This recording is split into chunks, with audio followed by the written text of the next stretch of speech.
प्रधानमंत्री नरेंद्र मोदी मंगलवार को गुजरात के दौरे पर थे। इस दौरान उन्होंने वावथराड में 20,000 करोड़ रुपए के प्रोजेक्ट्स का शिलान्यास किया। इस दौरान एक जनसभा को संबोधित करते हुए उन्होंने कहा कि इस प्रोजेक्ट से पूरे इलाके की तस्वीर बदलेगी। ये प्रोजेक्ट यहाँ के जीवन को एक नई गति देगा।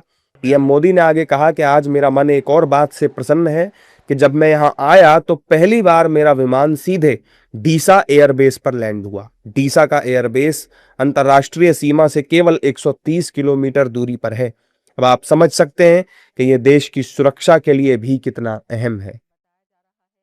जब मैं यहाँ आया तो पहली बार मेरा विमान सीधे डीसा एयरबेस पर लैंड हुआ।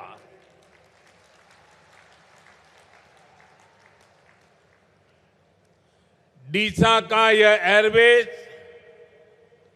अंतर्राष्ट्रीय सीमा से केवल 130 किलोमीटर की दूरी पर है।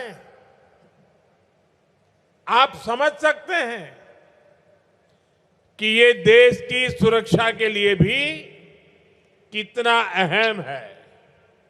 प्रधानमंत्री मोदी ने कांग्रेस पर निशाना साधते हुए यह भी कहा कि मिडिल ईस्ट के युद्ध की वजह से दुनिया भर में पेट्रोल डीजल के दाम बढ़ गए, लेकिन हमारे देश में ऐसा नहीं हुआ।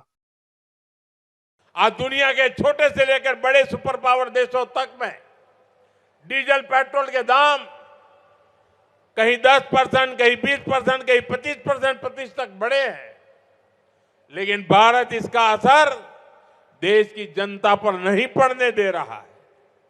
कांग्रेस को सहन नहीं हो रहा, इसलिए वो लगातार अफवाहें फैला रही है ताकि देश में डर का माहौल बने और लोग पेट्रोल पंपों और गैस एजेंसियों पर लाइन लगाकर खड़े हो, अव्यवस्था फैल जाए।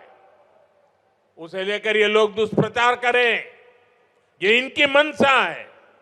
पीएम मोदी ने एक बड़ा रोड शो भी किया, जबकि इससे पहले उन्होंने साणंद में केयंस सेमिकॉन के आउटसोर्स्ड सेमीकंडक्टर असेंबली टेस्ट का और गांधीनगर में सम्राट संप्रति म्यूजियम का उद्घाटन भी किया।